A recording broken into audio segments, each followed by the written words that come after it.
What happens when a black girl becomes the target of the most feared bully in school?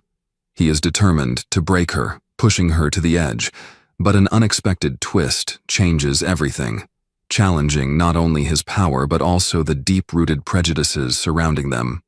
Follow the story to see what happens. The story follows Maya Robinson, a student at Jefferson High School in Charleston, South Carolina. As one of the few black students in the entire school, she is well aware of her place. Maya quickly realizes that her position is always on the margins, a truth that is constantly reinforced in both subtle and blatant ways. It's in the way teachers seem stricter with her, how the school security watches her more closely whenever she walks by, and how some classmates whisper just loud enough for her to hear. Why is she even here? Guess they needed a diversity quota. Bet her dad's some deadbeat who ran off a long time ago. She ignored it all. She had no other choice. If she reacted, she knew what would happen. She'd be labeled angry, aggressive, trouble. She had seen it before. So she kept her head down, sat alone at lunch, spoke only when necessary, and tried to avoid drawing attention to herself. But Ethan Carter made sure that was impossible. Ethan was the golden boy of Jefferson High. He had everything: money, connections, the kind of last name that opened doors. His father was Judge Carter, a man whose influence extended far beyond the school's walls. Ethan walked the halls with the confidence of someone who had never faced a real consequence in his life. Teachers loved him. Parents invited him to country club parties, and students followed his lead. And for the past 2 months, Maya had been his personal target. It started small, knocking her books to the floor, pretending not to see her in the hallway and bumping into her just hard enough to make her stumble. But soon, it became worse. When she walked past, he and his friends would mutter just loudly enough for her to hear. "Careful, don't get too close. She might steal something." Think she even showers? Bet she smells like that cheap hair grease. Surprised she's even in this school. Thought her kind dropped out by now. And they would laugh while Maya clenched her fists, forcing herself to keep walking. She had learned long ago that speaking up wouldn't change anything. Teachers would look the other way. The principal would dismiss it as boys being boys. And tomorrow, it would start all over again. Today was no different. She had just unwrapped her peanut butter sandwich when a hand snatched her brown paper bag from the table. Her stomach sank before she even looked up. She already knew who it was. Ethan stood over her, shaking the bag in the air. "What's for lunch, Robinson?" he said, tearing it open with exaggerated disgust. "Peanut butter? Seriously? What, your dad's new job doesn't pay enough for real food?" Laughter rippled through the cafeteria, Maya's hands curled into fists under the table. She wanted to say something, to tell him to shut up, to snatch the sandwich back.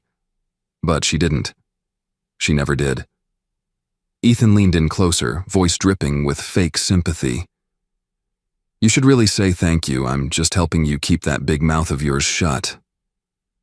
He tossed the sandwich over his shoulder, and it landed with a soft splat on the cafeteria floor. Maya's stomach twisted, but she wasn't going to cry. Not here. Not in front of them. She reached down to grab what was left, but before she could, Ethan's polished dress shoe came down on it, grinding it into the tile. "Oops." Someone snickered. "Should be used to picking up scraps, anyway." More laughter.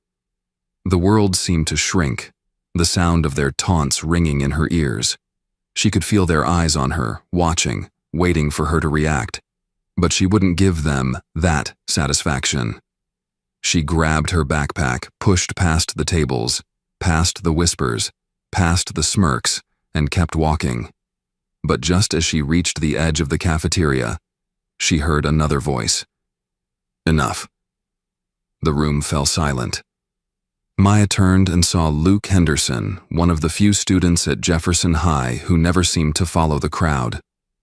He was tall, with shaggy blonde hair and sharp blue eyes. The kind of guy who could have easily blended in with Ethan's group, but never did. Ethan smirked, clearly amused. "Henderson, you lost or something?" Luke didn't flinch. "I said enough. Leave her alone." The tension in the cafeteria thickened. Ethan tilted his head, considering. "Didn't realize you were into charity cases?" Luke's jaw tightened. "Didn't realize you were such a coward." A murmur ran through the room. Maya held her breath, watching as Ethan's expression darkened.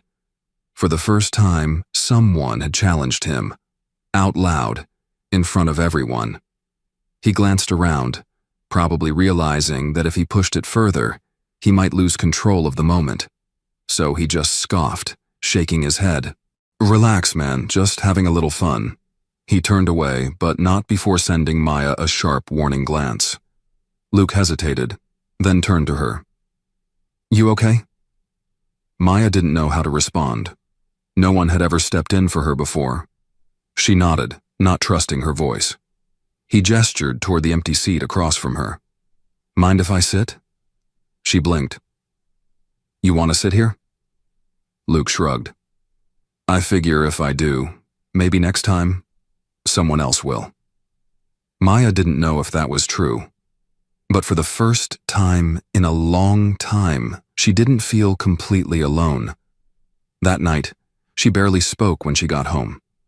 She dropped her backpack by the door of her bedroom and shut it softly behind her. She wasn't the type to slam doors. Even in her own house, she knew how to disappear.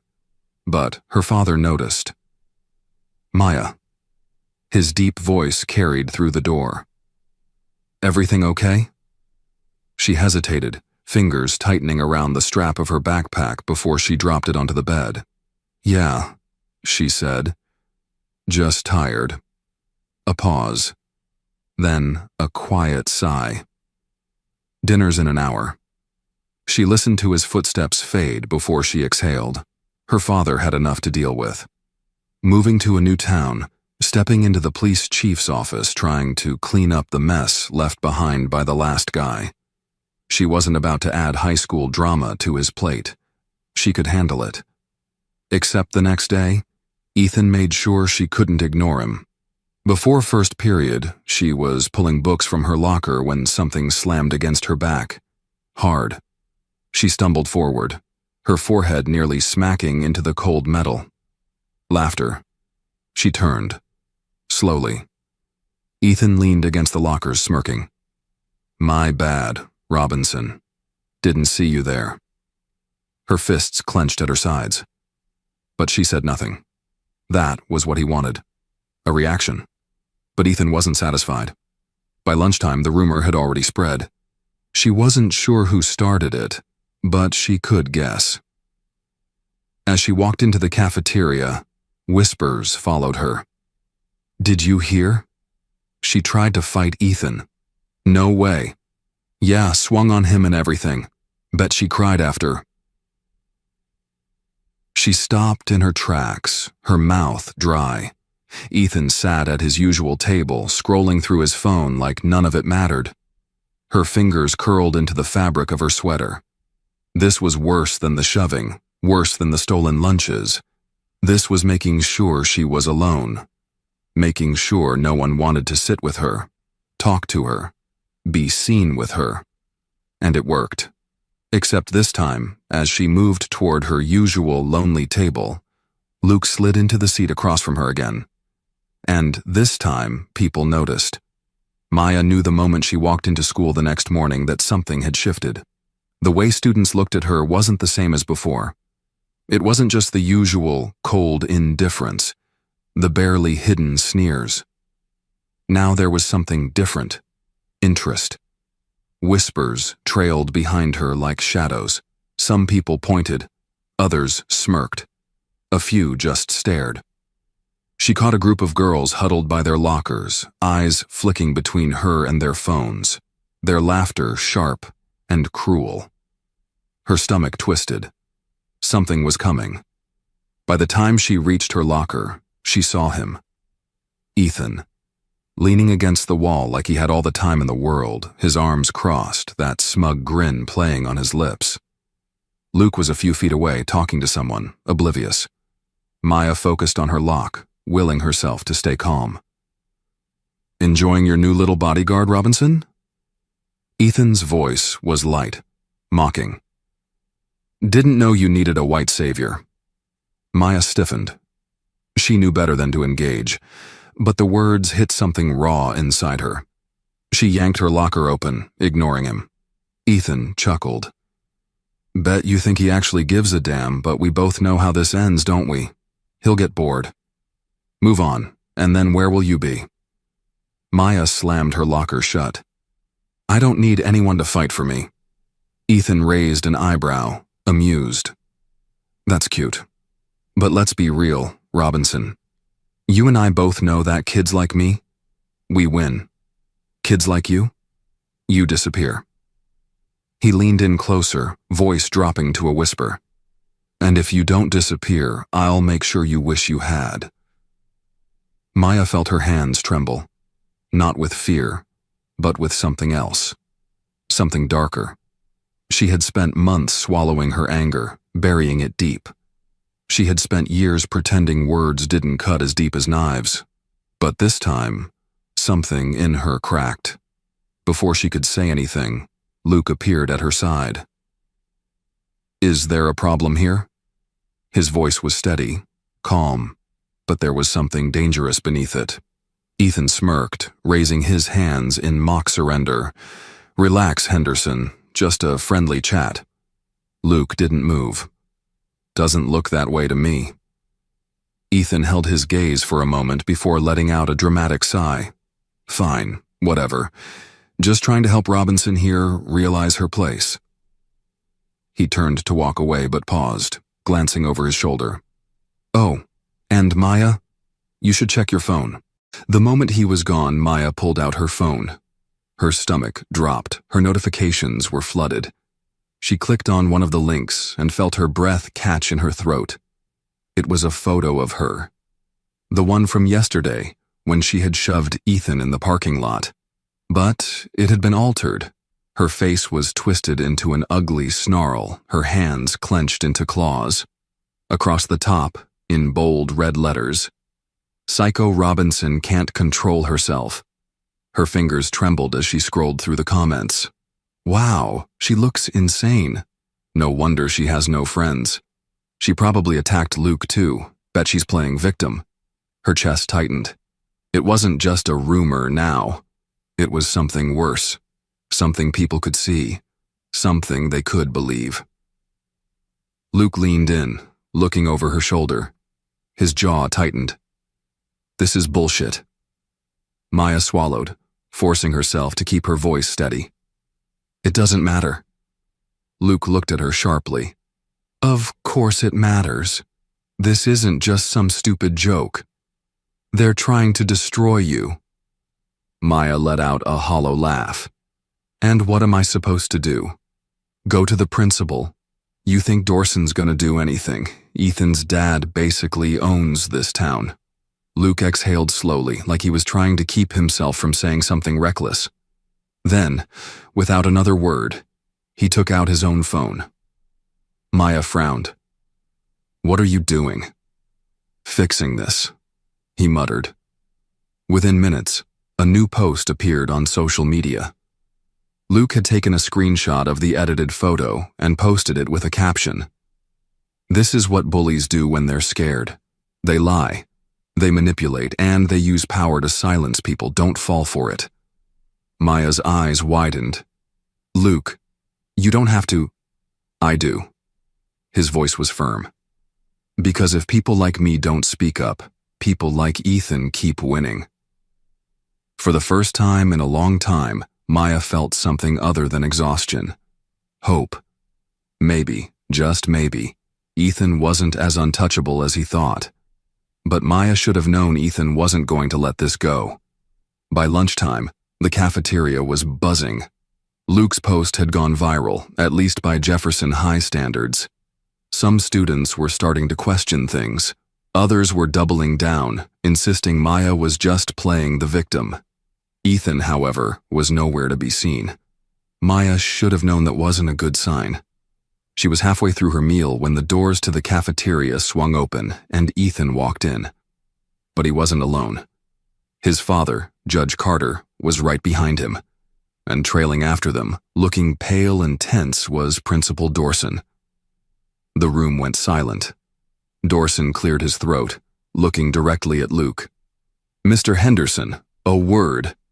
Luke's chair scraped against the floor as he stood. "Sure." He followed Dorson out of the cafeteria, Ethan smirking as he passed. Maya's stomach churned. She had a bad feeling about this. 20 minutes later, Luke returned, his face unreadable. He sat down, poking at his food with his fork. Maya leaned in. "What happened?" Luke's jaw tightened. "They're threatening to suspend me." Maya's blood ran cold. "What?" "Judge Carter is calling it defamation," Luke said bitterly. "Dorson doesn't want to fight, so he's giving me one last chance to take the post down and apologize." Maya's hands curled into fists. Of course, Ethan's father wasn't just protecting his son, he was using his power to silence anyone who stood against him. Luke looked at her, his expression serious. "I'm not taking it down." Maya felt something in her chest tighten. "Luke, if they suspend you, then they suspend me." His voice was calm, but his eyes burned with defiance. "I won't let them scare me into silence." Maya swallowed the lump in her throat. She had spent so long feeling alone. And now, for the first time, someone was standing beside her. Someone was willing to fight for what was right. She wasn't going to let that go to waste. Maya exhaled slowly, straightening in her seat. "Then we fight back." Luke smirked. "Now you're talking." Neither of them knew what would happen next, but one thing was certain. Ethan Carter wasn't going to win this time.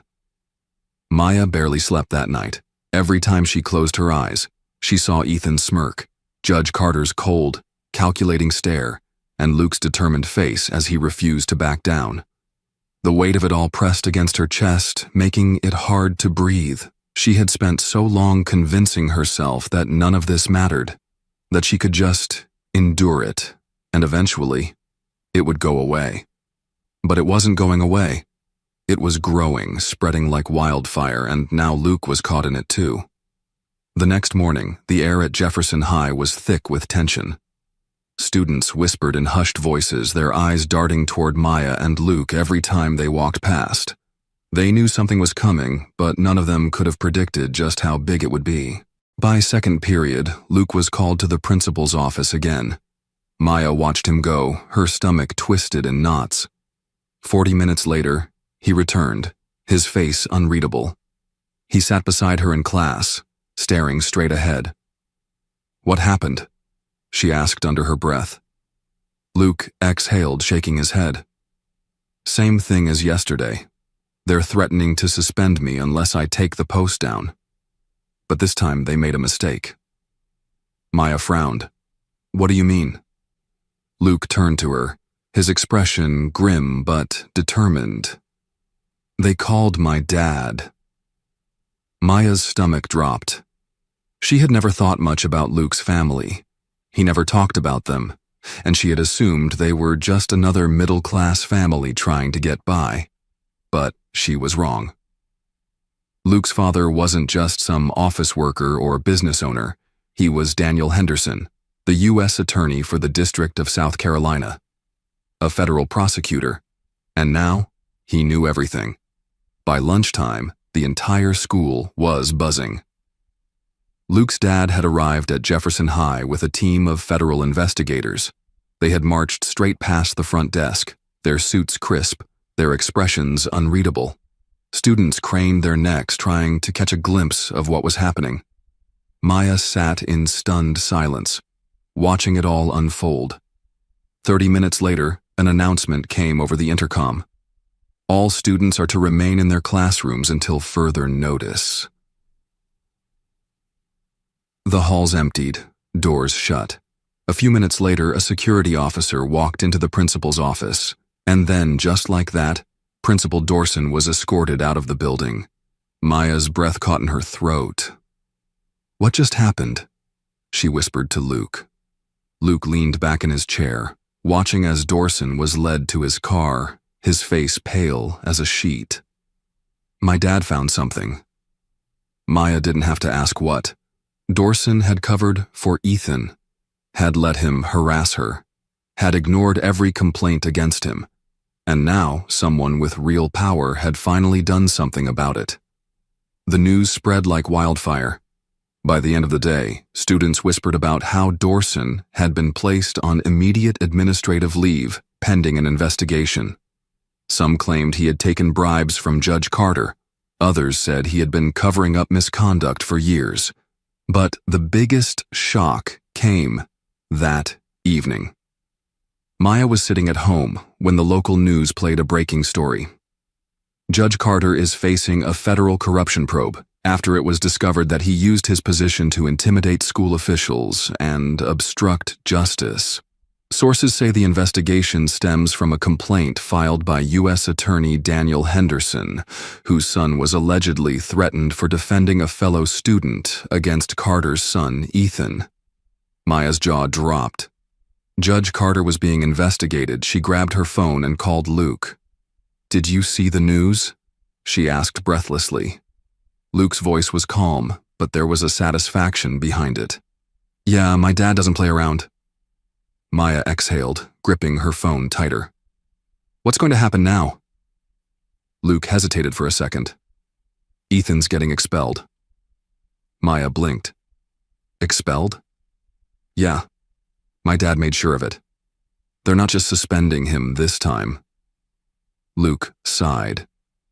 "And Judge Carter, let's just say he won't be sitting on the bench much longer." Maya leaned back against the couch, her heart pounding. This was real.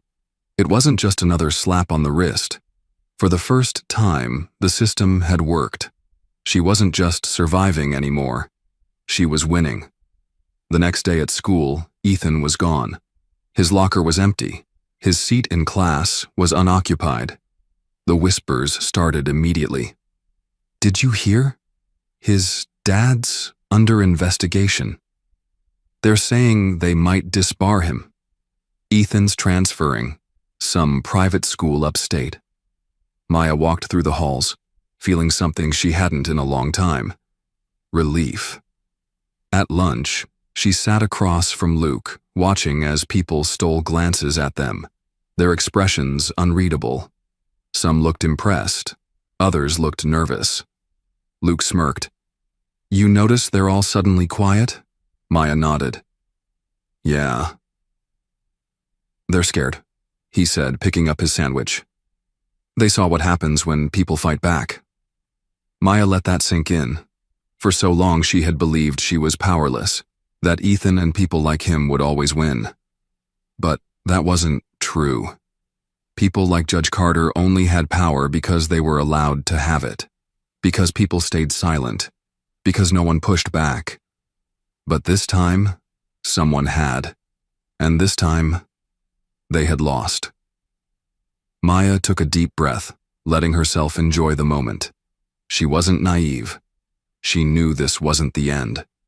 There would always be another Ethan, another Dorson, another person trying to keep people like her in their place, but now she knew something she hadn't before. She wasn't alone, and that changed everything.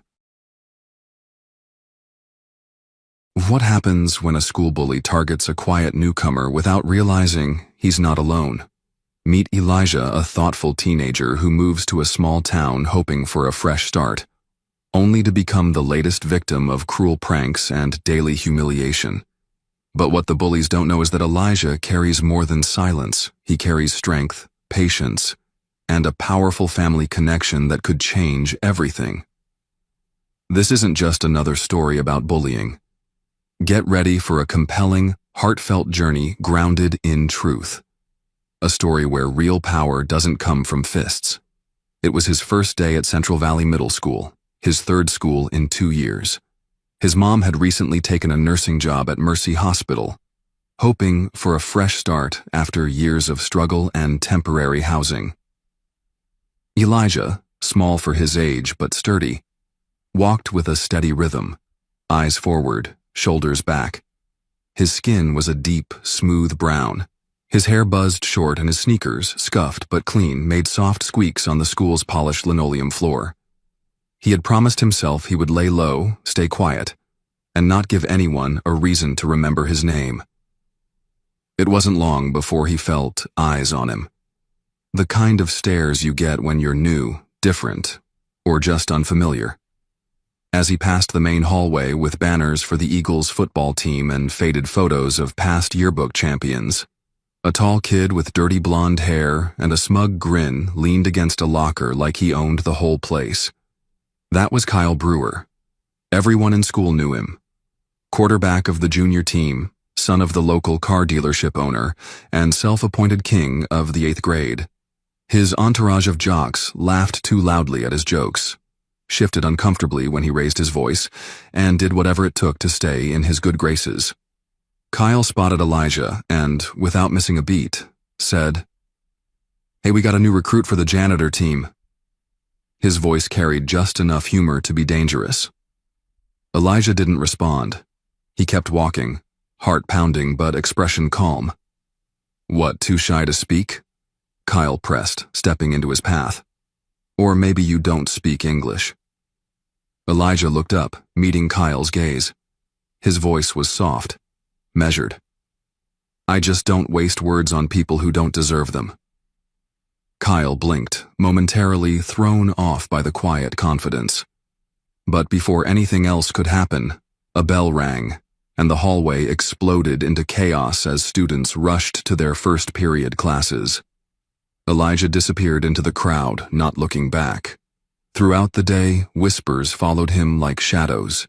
He answered questions in class with quiet precision, kept to himself during lunch, and found a spot behind the bleachers during recess to read the copy of Mice and Men he carried in his bag. He noticed Kyle watching him from across the field more than once. By the end of the week, the jokes had turned into jabs. A soccer ball aimed a little too hard at his legs during PE, a tray accidentally knocked out of his hands in the cafeteria. Elijah never reacted, not once. And that drove Kyle mad. One Thursday afternoon, Elijah stayed late after school to help Ms. Fields, the literature teacher, stack books in the storage room. As he walked home past the bike racks, he found his backpack on the ground, torn open, his notebooks scattered, pages fluttering in the wind. A crude drawing of Elijah with exaggerated lips and the words "King of the Ghetto" was taped to his binder. He picked up his belongings slowly, methodically, placing each item back in the torn bag with care. His hands didn't shake. His lips stayed closed. "You gonna cry or what?" Kyle sneered, stepping from behind the gym wall with 2 of his buddies. Elijah stood straight, staring at him. Kyle got closer. "Why don't you tell your daddy to buy you a new bag, huh? Oh wait, you got one of those?" Elijah's expression didn't change, but his voice, when it came, was even and low. "My uncle's coming into town next week. Maybe you'd like to say that to him." Kyle laughed. "Oh yeah? Who? Your Uncle Leroy from the block?" Elijah's uncle is Vin Diesel. The words came from behind them. Lucy Mendoza, one of the quiet but sharp girls in their class, had been walking by and heard everything. She didn't smile or look amused, just curious. Kyle turned to her, then back to Elijah, cackling. "What are you talking about? Vin Diesel? Fast and Furious guy?" Elijah adjusted the strap of his torn backpack. "He's my uncle, not that I care if you believe it." "Man, you are delusional," Kyle muttered. But something about Elijah's calmness made him uneasy. He didn't press further, at least not right then. By Monday, rumors had spread. Some kids whispered it as a joke, others with curiosity. The new kids related to Vin Diesel, a few laughed. A few started following Elijah on Instagram to see if it might be true. That afternoon, Kyle upped the ante. He blocked Elijah in the hall, slammed his locker shut with a bang, and said, "Let's cut the crap. You're not special. You're just another scared kid with a big mouth and no one to back it up." Elijah leaned in, his voice almost a whisper. "Then come to school tomorrow. Let's see who shows up." The next morning was unusually cold for late September. Elijah wore a black hoodie and jeans as he walked to school. Students were already buzzing before first period, congregating near the front entrance. Something was happening. A deep rumble echoed through the street. Heads turned. A sleek black Dodge Charger rolled up the curb, its paint gleaming like obsidian. The driver's window slowly lowered. There he was. Vin Diesel. Students gasped. A few dropped their phones. Kyle's jaw went slack. Elijah didn't make a scene. He calmly walked to the car, opened the passenger door, and climbed in. Vin looked over, nodded once, and said, "You okay, kid?" Elijah smiled faintly. "Yeah, just wanted to clear something up." The Charger idled for a moment before pulling away. Behind them, the front of Central Valley Middle School buzzed like a hornet's nest. That afternoon, Vin met with the school principal behind closed doors. No one knew what was said, but by the end of the day, Kyle had been called out of class, and his friends no longer walked with the same arrogance. Word traveled fast. Elijah wasn't just some quiet new kid. He had people, real ones, and more than that, he had patience, resilience, and something no bully could stand against: dignity. The buzz didn't die down for days. Teachers pretended not to notice the stares Elijah got, the whispered exchanges between students, or the awkward way Kyle now walked through the halls, avoiding eye contact. For the first time in years, the king of Central Valley Middle School had been knocked off his pedestal. Not by a fight, not by a scandal, but by quiet dignity wrapped in unshakable truth. And it wasn't just about the car or the man who stepped out of it.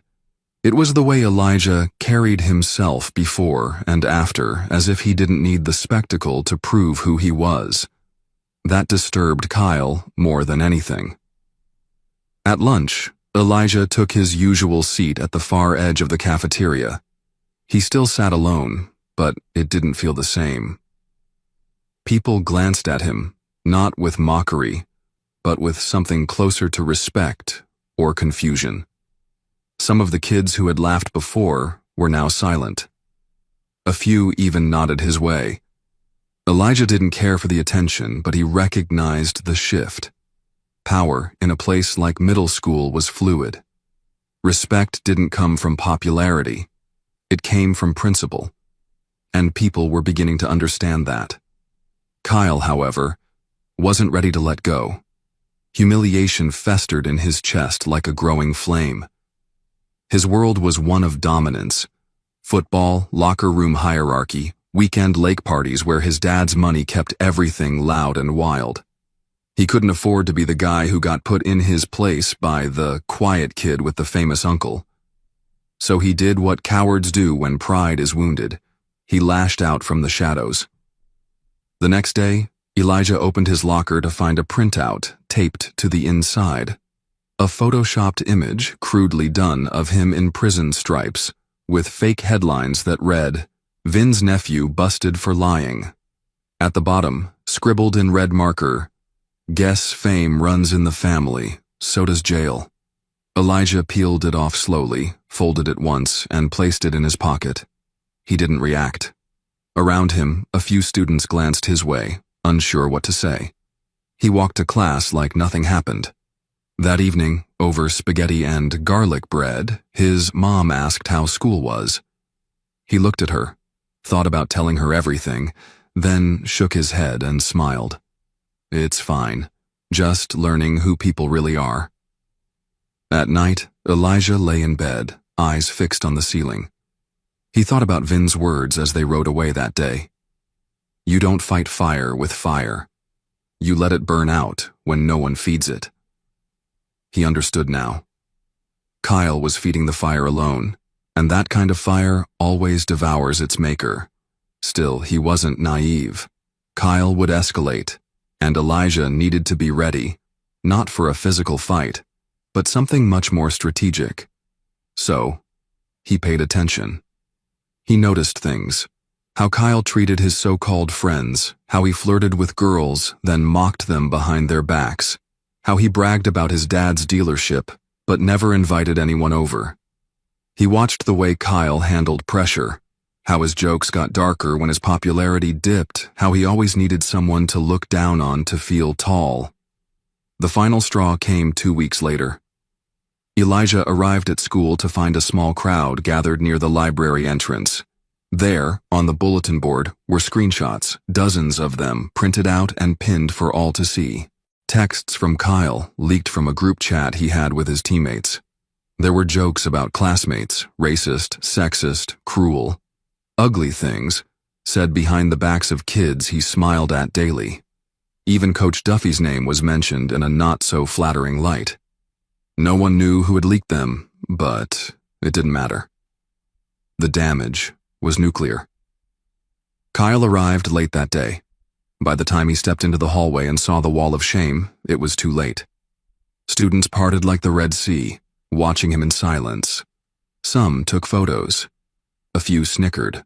Most just stared, stunned by the mask that had finally slipped. Kyle's eyes darted to Elijah, who stood quietly at his locker, placing books into his backpack. No expression, no gloating. Just stillness. That made it worse. Kyle stormed down the hallway, tore the papers from the wall, and crumpled them in his fists. "Who did this?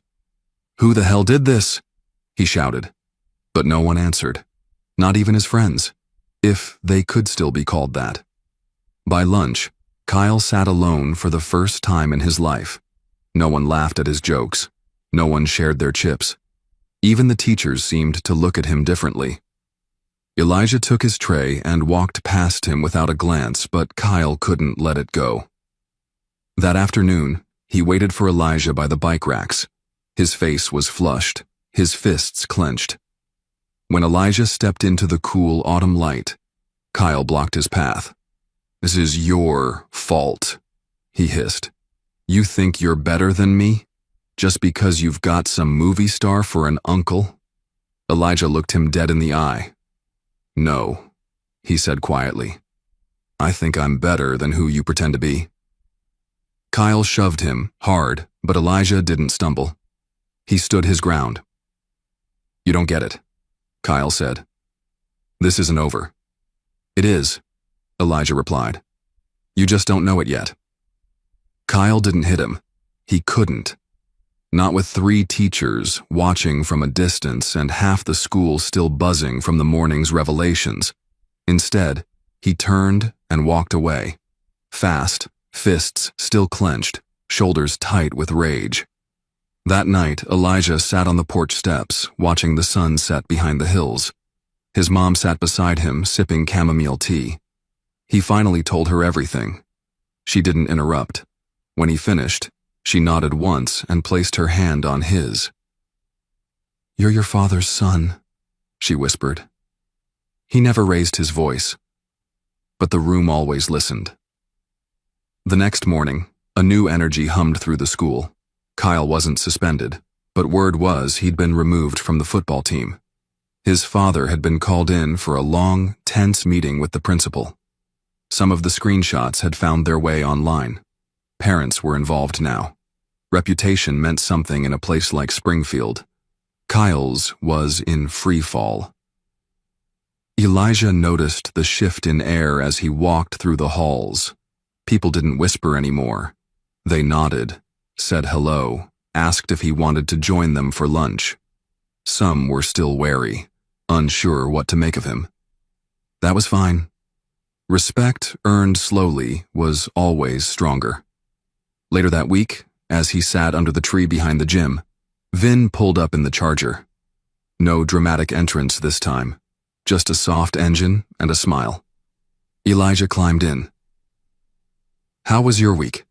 Vin asked. "Interesting," Elijah said. Vin chuckled.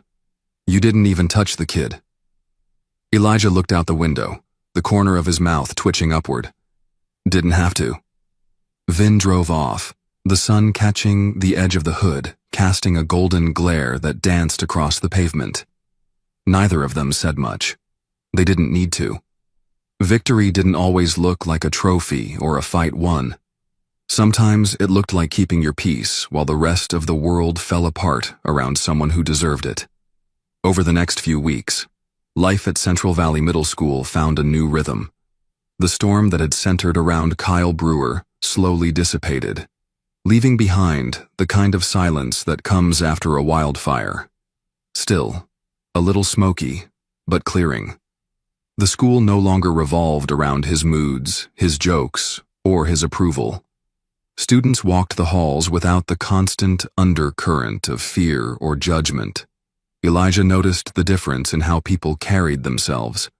Shoulders were less hunched, laughter more genuine. Even teachers seemed lighter, as if a long-held breath had finally been exhaled. Kyle still came to school, but he was quieter, smaller somehow. He walked alone now, backpack slung low, baseball cap pulled down over his face. A few kids still talked to him, but mostly out of habit, not loyalty. The hierarchy had shifted, and while Elijah hadn't taken Kyle's place at the top, he had become something much rarer, respected without needing to dominate. What struck Elijah most wasn't the change in Kyle, but the change in himself. For so long he had moved through schools like a shadow, never staying long enough to grow roots.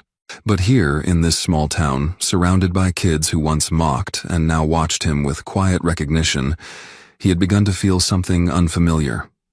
Grounded. He joined the debate club after Ms. Fields encouraged him. At first, he was hesitant, unsure if his voice would carry the same strength in public speaking as it had in quiet defiance. But during the first practice, when he stood in front of the room and spoke with clarity and conviction, even the upperclassmen stopped to listen. His topic was leadership through integrity. And though he never mentioned names, everyone knew who he was talking about. Afterward, a boy named Marcus patted his back and said, "Dude, that was powerful." Elijah just smiled and nodded. At home, his mother seemed more at peace. She no longer asked about school with that worried edge in her voice. Instead, they talked about books, weekend plans, and sometimes the future. One evening, as they sat on the porch sharing a bowl of popcorn, she looked over and said, "You're growing into someone real strong, Eli. Your uncle would be proud." Elijah didn't answer right away. He thought about Vin, about the ride in the Charger, the firm voice that said, "You okay, kid?" and the quiet understanding in his eyes. "He helped," Elijah finally said. "But it wasn't about him. It was about choosing who I want to be." Vin called a few days later, just to check in. "You still keeping that chin up?" he asked. Elijah laughed softly. "Yeah, I'm doing all right." Vin paused for a beat, then added, "You know, sometimes the loudest statement you can make is saying nothing at all, but what you did, that was more than silence, that was strength with direction." Elijah didn't quite know how to respond, but something in his chest felt warmer after that. The school year rolled on. Halloween decorations went up in the hallways, the leaves outside turned from bright orange to dry brown, and the air got crisp with early frost. Elijah found himself invited to birthday parties, study groups, even a Saturday movie night with some kids from the debate team. It wasn't about popularity, it was connection. Real connection, built slowly and quietly, like trust. Kyle, meanwhile, remained a cautionary tale. The kind teachers brought up subtly in lessons about respect and consequences. A poster even appeared in the hallway one day, anonymous but clear. "Power built on fear collapses with truth." No one said Elijah wrote it, and he never confirmed. He didn't need to. some things didn't require credit to make an impact.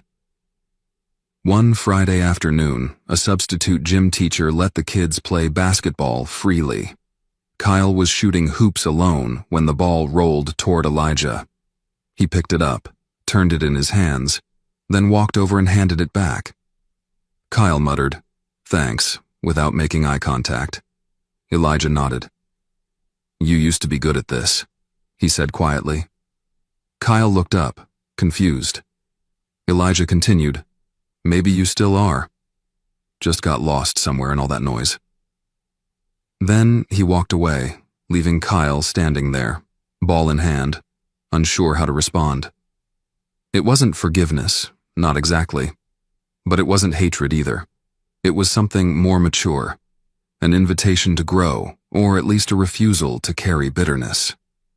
A few weeks later, at the Winter Talent Show, Elijah stood backstage with his notes in hand. He was the final act of the night, delivering a spoken word piece titled "The Measure of a Voice." The gym was packed, parents, teachers, students. When his name was called, he walked out, the mic waiting in the center of the stage. He looked out at the faces, took a breath, and began. His voice was steady, soft, but deliberate. "They told me silence was safer than truth, that shrinking made you invisible, and invisible meant protected. But I've learned that silence only shelters the storm, that truth, once spoken, moves like wind, unstoppable. I've seen bullies rise on thrones of noise, and I've seen those thrones crumble under the weight of a whisper. I've learned that dignity doesn't shout, it listens, it watches, it waits. And when the time comes, it speaks not to win, but to remind the world who we are when no one's watching." The room was silent, then applause, slow at first, then rising. Not just polite, but powerful. A standing ovation. Elijah stepped back from the mic, nodded once, and walked off stage. He didn't look for validation in the crowd. He didn't need to. After the show, his mom hugged him tighter than she ever had. Vin was there too, having driven all the way from St. Louis just to see it live. He clapped Elijah on the back, a proud smile in his eyes. "Told you," he said. "You don't need muscles or movies to be strong." That night, as snow began to fall in light flakes over Springfield, Elijah looked out his bedroom window. The world seemed softer, clearer. He thought about where he'd started, how close he'd come to disappearing into the background again. But he hadn't. He'd faced the storm, endured the noise, and waited for the truth to speak. And when it did, it spoke through him, not loud, not angry, but with a quiet certainty that couldn't be denied. Because, in the end, he didn't beat the bully. He outgrew him. And that made all the difference. It was the last class of the day at Franklin High, and the atmosphere in the classroom felt like a ticking time bomb ready to explode. The weak rays of the late afternoon sun streamed through the windows, leaving faint streaks of light on the old wooden floor. Yet none of the students paid attention to the peaceful scene outside. The stern presence of Ms. Melissa Carter, the famously strict math teacher, had rendered the entire room completely silent. Ms. Carter, with her fiery red hair tied in a neat bun and square glasses resting on her nose, stood tall at the front of the classroom. A loud reverberating sound filled the room as she slammed a thick math textbook onto the desk like a warning bell. Her sharp gaze swept across the room, finally settling on the corner where Michael Bennett sat. "Michael Bennett, get up here and solve this problem now," she commanded, her voice firm yet laced with an undeniable challenge. All eyes in the room instantly turned toward Michael, the quiet black boy sitting near the window. Michael had only been at Franklin High for just over a month, and from his first day he had chosen the most inconspicuous corner of the classroom. He always kept his head down, avoiding any attention. With his faded school uniform shirt, slightly frayed trousers, and worn-out sneakers, Michael embodied the image of an invisible student. He never raised his hand to answer questions, never joined classroom discussions, and never did anything to make himself stand out. His silence was so consistent that many of his classmates sometimes forgot he was even there. "Him? Michael Bennett? She's got to be joking," a voice called out from the back of the room. "He doesn't even know how to solve basic equations," another student chuckled. "What is she trying to do? Humiliate him?" someone whispered. Michael heard every word of the murmurs, but he remained silent. His hands clenched under the desk, and his heart pounded in his chest. Although he was used to being underestimated, the sudden spotlight on him made him feel overwhelmed and pressured. "Michael, what are you waiting for?" Ms. Carter's voice cut through the chatter in the room. "Get up here now." Michael slowly raised his head, his deep brown eyes scanning the blackboard at the front of the room. A complex math problem stretched across the board, filled with numbers and symbols.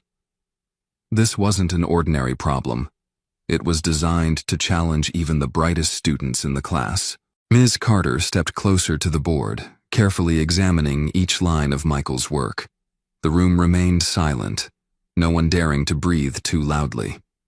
After a few minutes, Ms. Carter muttered, almost to herself, "Impossible. But this is the correct solution." Michael stood there, his posture calm, but his eyes glowing with quiet determination. He didn't need to say anything more.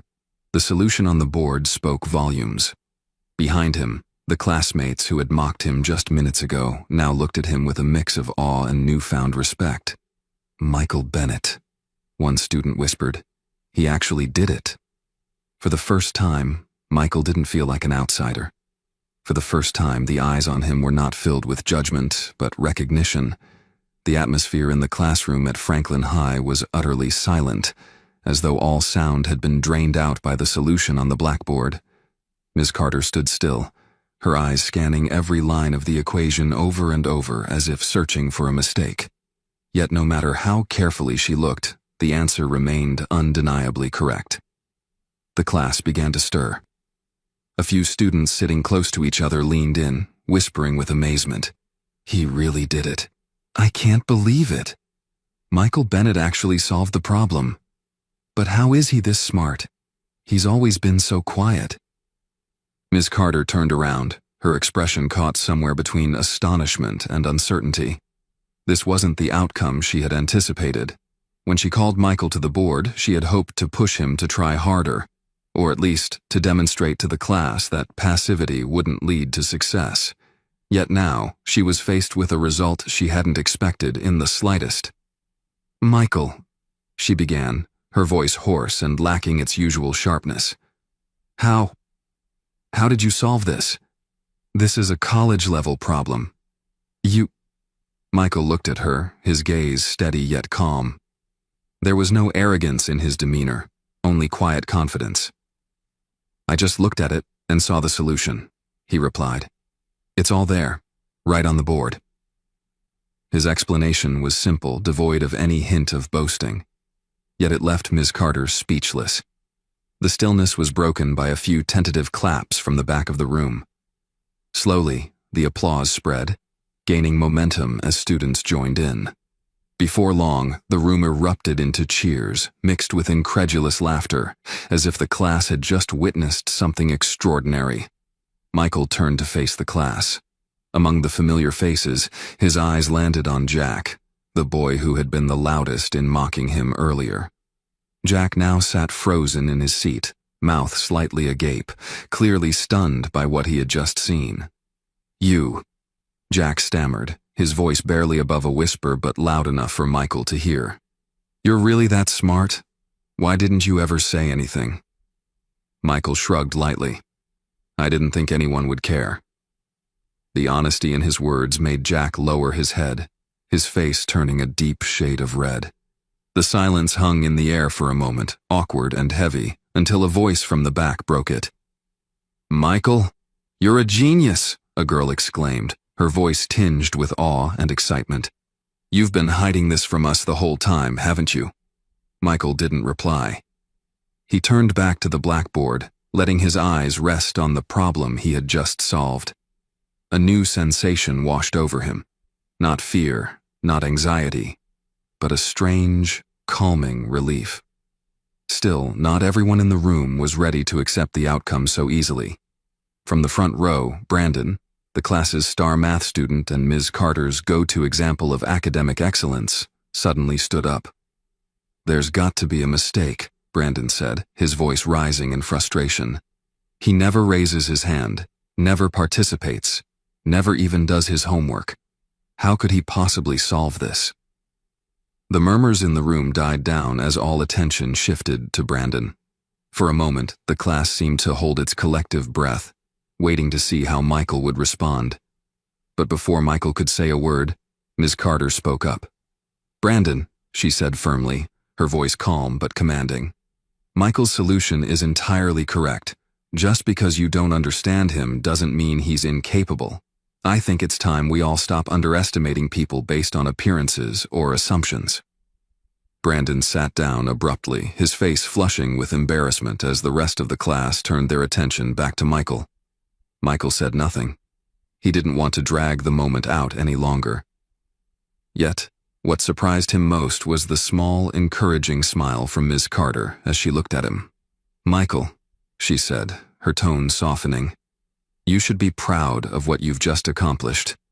You have a remarkable talent, and it's time you stopped hiding it.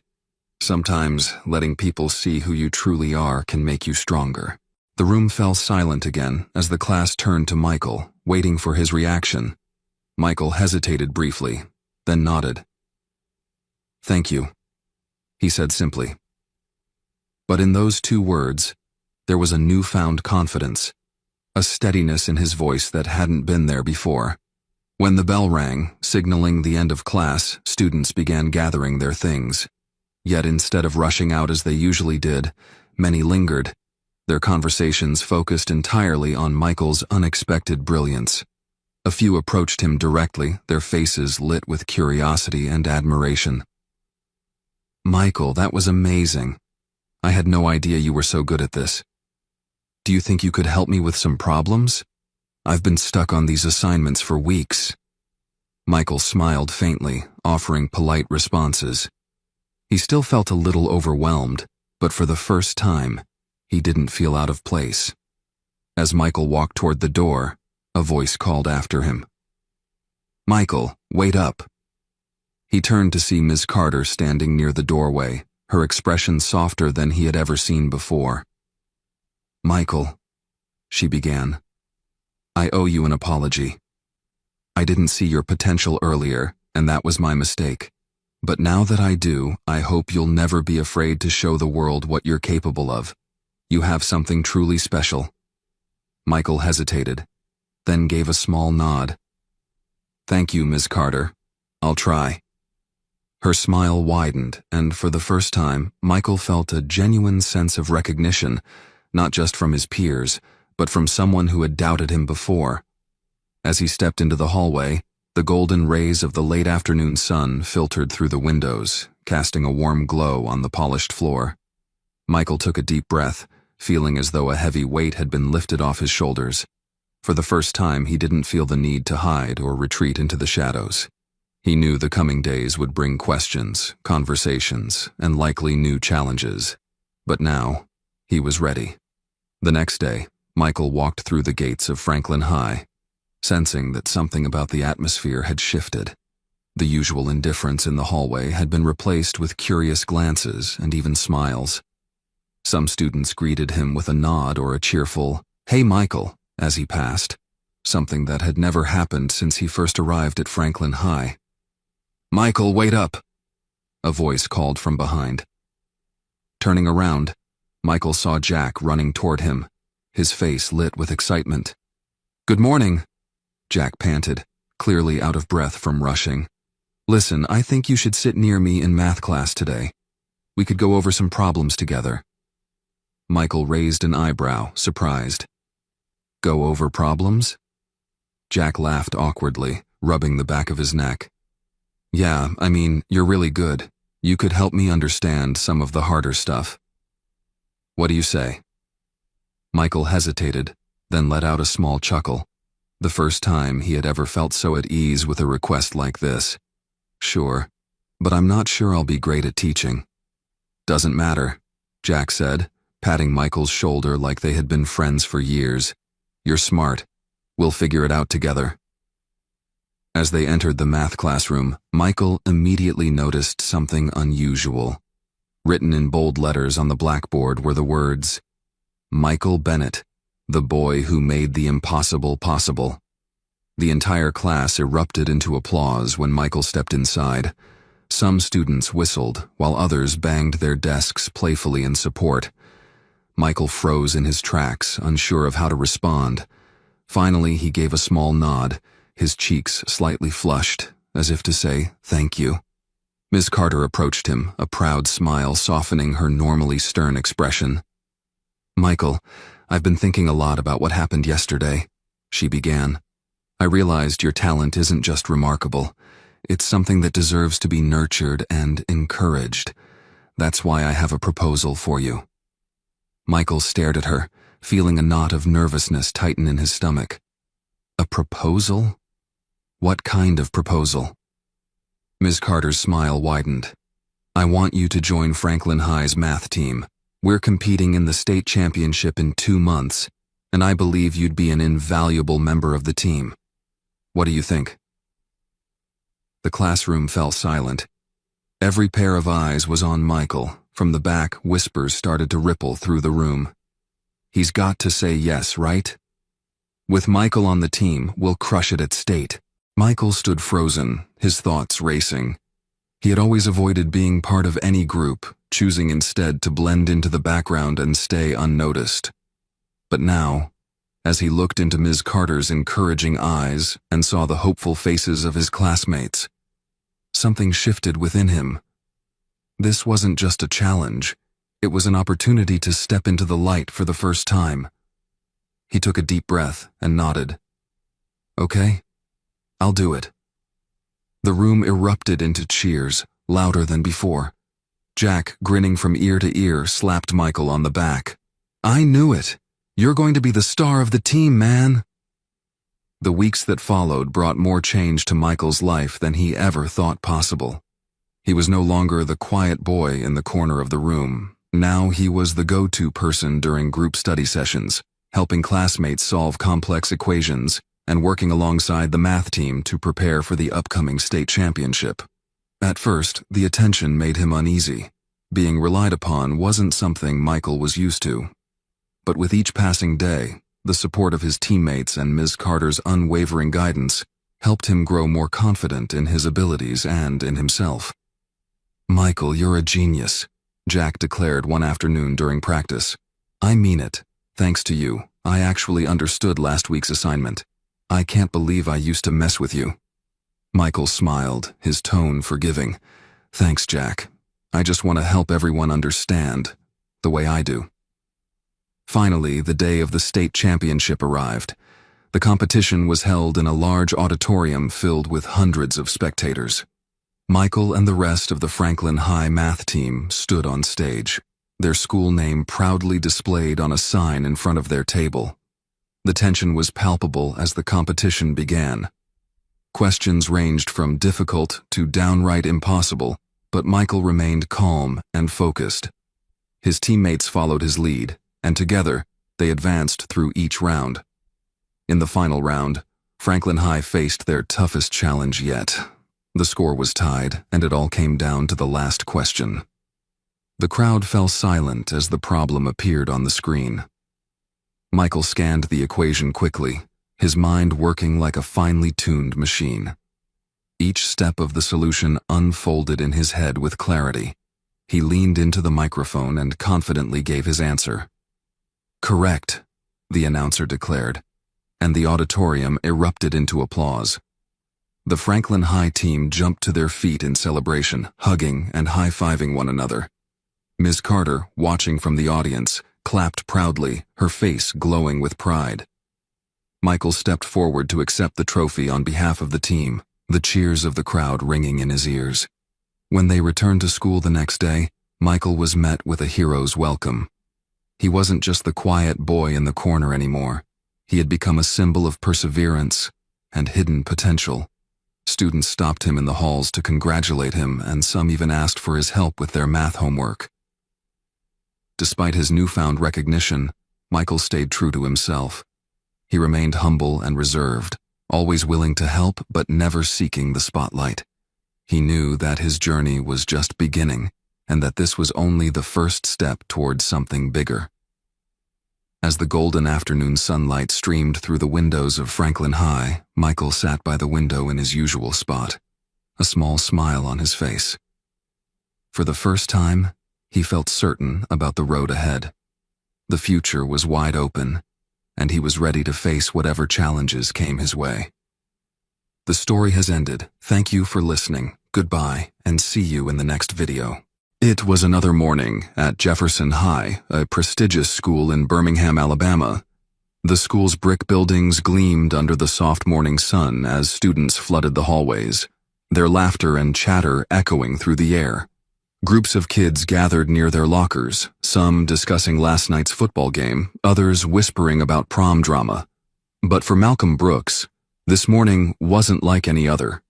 Unlike most of his classmates, who came from families of doctors, lawyers, and business executives, Malcolm was a black farm boy in a school where wealth and skin color often dictated respect. His day had started hours before the other students even opened their eyes. Long before the first school bell, Malcolm had been up, milking cows, feeding chickens, and hauling heavy sacks of grain across his grandfather's farm. His hands were rough with calluses, his boots still dusted with Alabama soil. He had wiped off the sweat, changed into his best school clothes, ones that were a little too worn, a little too faded. But no matter how hard he tried, he never quite blended in. As he stepped into his history class, he felt the familiar weight of Ms. Calloway's eyes on him. She was standing at the front, her arms crossed over her chest, the same sharp, scrutinizing glare she always reserved for him and a few other students who didn't come from acceptable backgrounds. Ms. Calloway was known for her strict discipline, but it didn't take long for Malcolm to realize that her standards weren't the same for everyone. She showered praise on the well-dressed, affluent white kids, calling them promising and gifted. But Malcolm, she barely acknowledged him unless it was to call out a mistake. The lesson began, and Malcolm did his best to focus, flipping through the pages of his textbook, but the words blurred together. His body still ached from waking up at dawn, from lifting crates of feed heavier than some of his classmates. He shook off the exhaustion, trying to stay alert.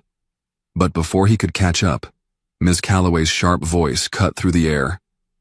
"Mr. Brooks," she said, her tone dripping with impatience. The room fell silent, all eyes turning toward him. Malcolm felt his chest tighten. "Tell us," she continued, her lips curling into a smirk. "What year did the Emancipation Proclamation go into effect?" Malcolm blinked, his mind scrambling to recall the exact date. He knew this. He had read about it. But his brain wasn't moving fast enough. I think," he started, but Ms. Calloway was already shaking her head. "If you spent less time running around the fields like a farmhand and more time studying, you wouldn't embarrass yourself like this," she said. Laughter erupted across the room. Malcolm's face burned, but he kept his mouth shut, his fists clenched under the desk. But Ms. Calloway wasn't finished. She turned to the class, shaking her head dramatically. "It's always the same ones, isn't it?" she said, loud enough for everyone to hear. A few of the students laughed again, but the others shifted uncomfortably. Even those who had smirked moments ago seemed to sense that something about this wasn't just a simple joke. Malcolm gritted his teeth, forcing himself to stay calm. But then she said it. "Honestly, some people just aren't built for academics," she said, her voice almost casual, as if she was just stating a fact. "Maybe you should stick to what you know best, picking cotton, working the fields, and staying out of classrooms where real students belong." A cold silence swept through the room. Even the ones who had laughed stopped. Even the ones who had smirked froze. Even those who had looked away snapped their heads back toward her in disbelief. Malcolm felt the blood drain from his face. His breath came in short, shallow bursts. He heard someone whisper, "Did she just say that?" He saw a few students glance toward him, their expressions shifting from amusement to uncertainty. But no one said anything. No one spoke up. His hands clenched into fists so tight that his nails dug into his palms. His grandfather's words echoed in his mind. Respect isn't given. It's earned. Slowly he stood up, his voice steady despite the storm raging inside him. "Just because I work on a farm," he said, "doesn't mean I don't deserve respect." Ms. Calloway smirked. "Then prove it," she said. "Otherwise, leave my classroom." Her words hit him like a slap. He looked around, searching the faces of his classmates. Some of them looked down at their desks. Others avoided his gaze. No one was going to stand up for him, not a single person. Without another word, Malcolm picked up his books, slung his backpack over his shoulder, and walked out of the room. His heart pounded in his chest, not from fear, not from humiliation, but from pure, unfiltered rage. That night, as he helped his grandfather, James Brooks, repair a broken fence under the dark Alabama sky, he stayed silent. But his grandfather had lived long enough to know when a man was on the edge of something big. James watched his grandson work, noticing the tightness in his shoulders, the way he gritted his teeth, the fire in his eyes that hadn't been there before. "You want to talk about it?" James finally asked, leaning against the fence post. Malcolm didn't even look up. "Nothing to talk about." James let out a slow sigh, shaking his head. "Some people," he said, "only respect power. And sometimes, you gotta remind 'em where real power comes from." Malcolm paused, gripping the wrench in his hand. What's that supposed to mean?" James smirked, reaching into his pocket and pulling out his phone. "I ever tell you about my friend Mark?"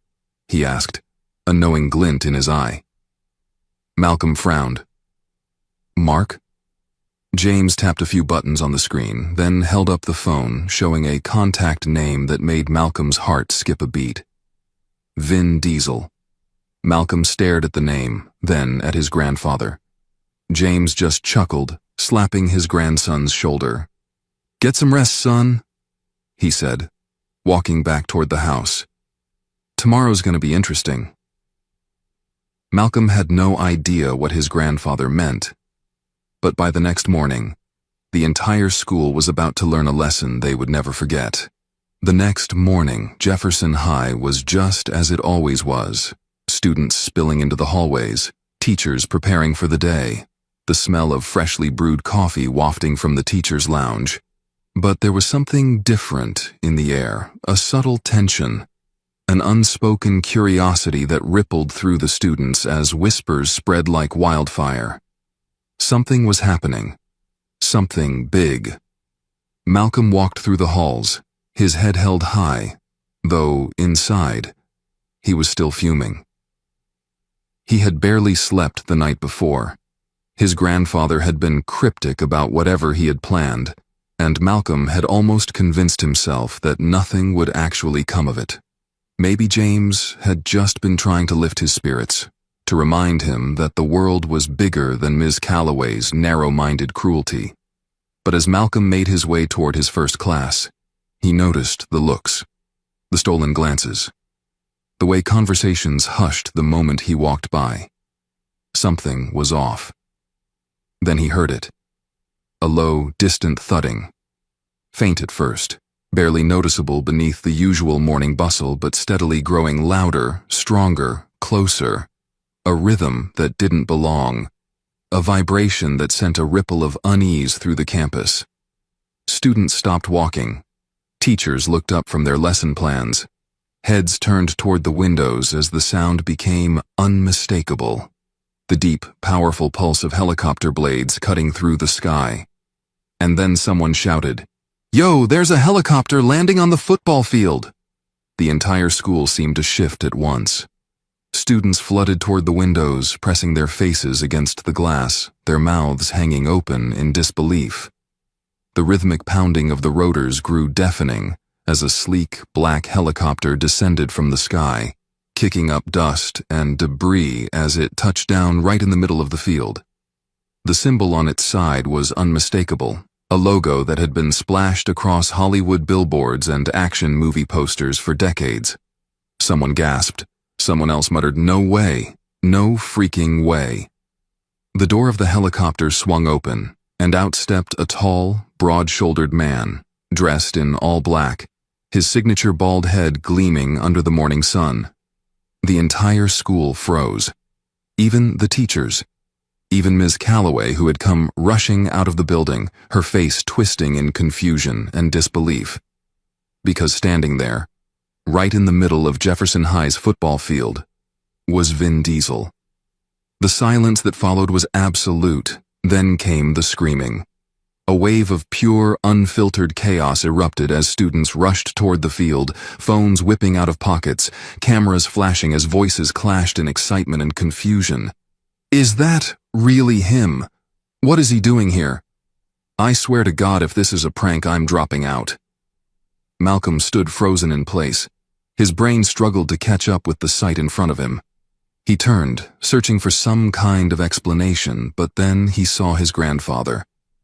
James Brooks was already walking toward the field, calm and collected, as if this was just another day in his long, storied life.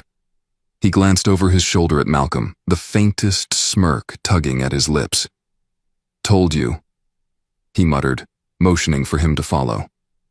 Malcolm forced his legs to move. His heart was pounding so hard it felt like it might explode. His classmates were still in a frenzy, pushing forward, trying to get closer, but security was already holding them back. The only people being allowed through were Malcolm and his grandfather. Ms. Calloway had finally found her voice. "Excuse me," she snapped, pushing through the crowd, her heels clicking against the pavement. "What is going on here? This is completely inappropriate." Vin Diesel turned to face her. He didn't say a word. He just looked at her. And for the first time since Malcolm had known her, Ms. Calloway hesitated. James Brooks chuckled under his breath. "Ms. Calloway," he said, his deep, southern drawl cutting through the noise. "I heard you had some thoughts about what my grandson is and isn't capable of. Figured I'd bring someone in to help set the record straight." Ms. Calloway's face twisted. "I don't know what you're talking about," she snapped, though her voice lacked the usual confidence it carried. "I treat all my students equally." Vin Diesel raised an eyebrow. "That's so?" he asked, his voice slow, deliberate.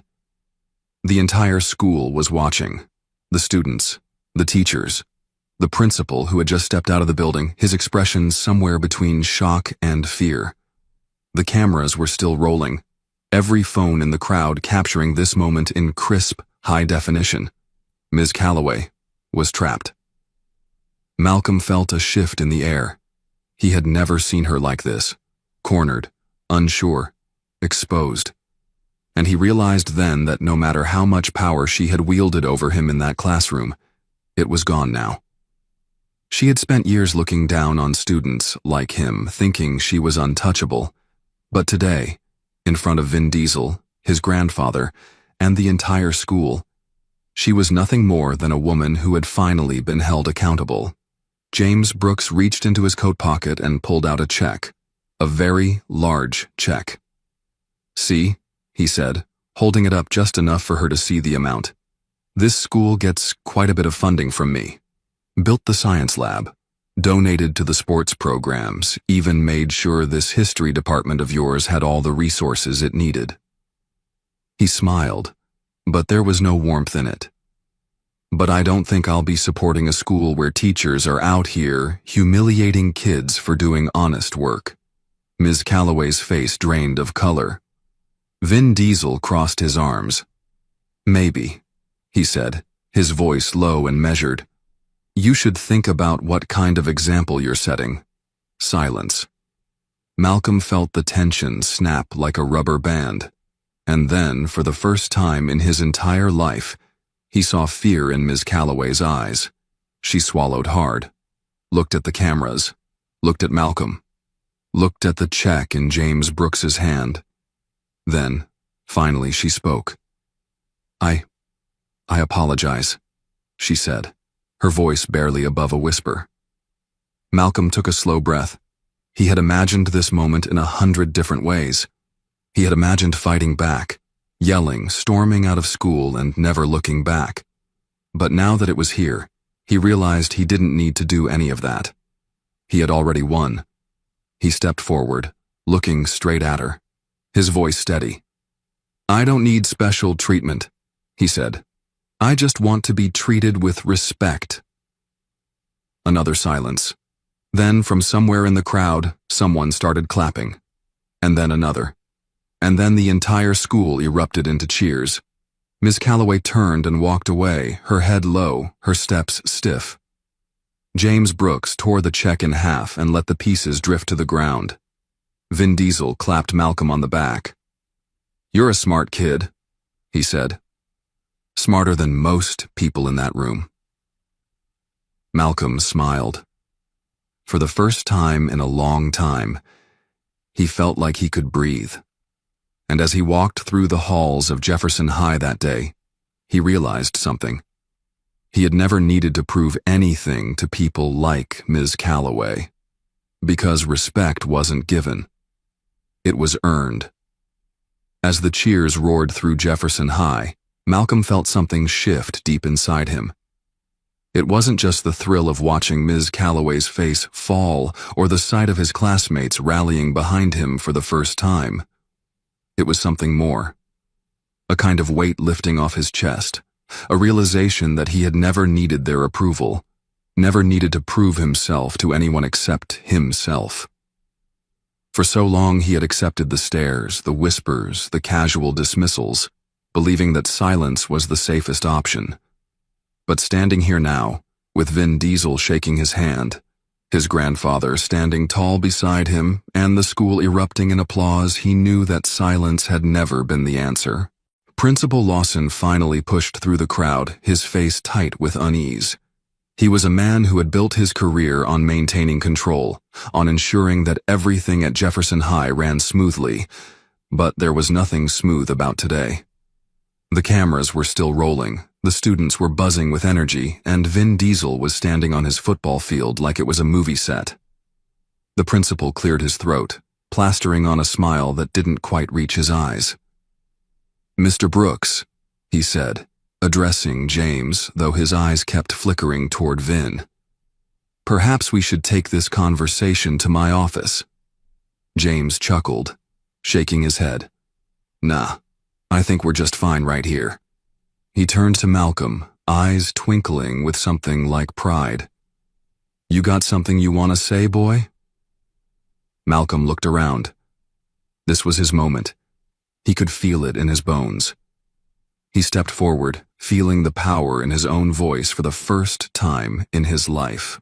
I've spent my whole life working hard, he said, his voice clear, unwavering, waking up before dawn, putting in the effort, taking care of my family. And I've been told that makes me less than.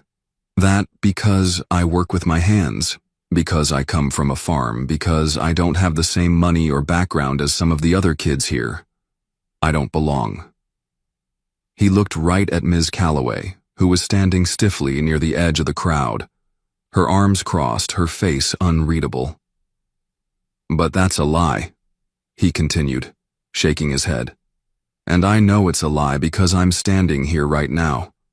I've got a grandfather who built a life out of nothing, a family that works harder than anyone, and I know that what I do, what we do, matters.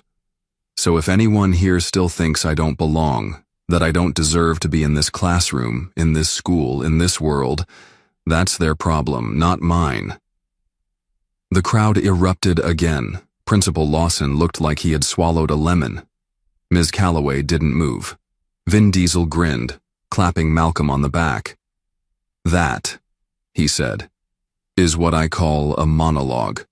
Laughter rippled through the crowd, the tension in the air finally breaking, and for the first time in what felt like forever, Malcolm felt light. But Jefferson High wasn't going to just move on from this moment. The video footage spread fast, faster than anyone expected. Within hours, clips were flooding Twitter, TikTok, Instagram. Vin Diesel lands at school to defend Black Farm Boy.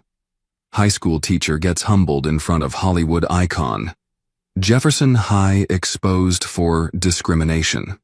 It was everywhere. Malcolm's phone blew up with messages from people he didn't even know, people across the country cheering him on, telling him he had inspired them, that his story mattered. And just as fast as the story spread, the consequences started rolling in. By the next morning, news crews were parked outside the school. Reporters were scrambling to get statements. The school board called for an emergency meeting. Parents were furious, demanding answers, questioning whether Jefferson High had a deeper problem than just one bad teacher. Some of them were angrier about the publicity than the discrimination itself. But the damage was done. Ms. Calloway was suspended immediately. Not just for what she had said, but for a pattern of discrimination that students had finally started coming forward about. Turns out, Malcolm wasn't the only one who had suffered under her gaze, under her sharp words meant to cut kids down instead of lift them up. His classmates, who had once been too scared to speak, were finally finding their voices too. Malcolm sat in his grandfather's truck that evening, watching the sunset spill orange and pink across the Alabama sky, his mind still spinning from the past 24 hours. "You did good, kid," James said beside him, his hands resting on the wheel. "Real good." Malcolm let out a breath he hadn't even realized he had been holding. "It's just crazy, you know," he said. "One day I was just me. The next, the whole country is talking about what happened." James nodded. "That's how it works," he said. "Ain't about how loud you yell. Ain't about who's got the biggest stick. It's about what you stand for and whether you're willing to hold your ground." Malcolm thought about that for a long moment. He had never seen himself as someone who could change things, who could make people listen. But now he wasn't so sure. A buzz from his phone pulled him from his thoughts. Another text, another 100 notifications. But one stood out. An unknown number. A simple message. "You ever thought about acting? Call me." Malcolm frowned, reading it again, and then his eyes widened. The name attached to the number? Vin Diesel. His grandfather glanced over. "Something interesting?" Malcolm just laughed, shaking his head, staring out at the setting sun. "Yeah," he said. "You could say that."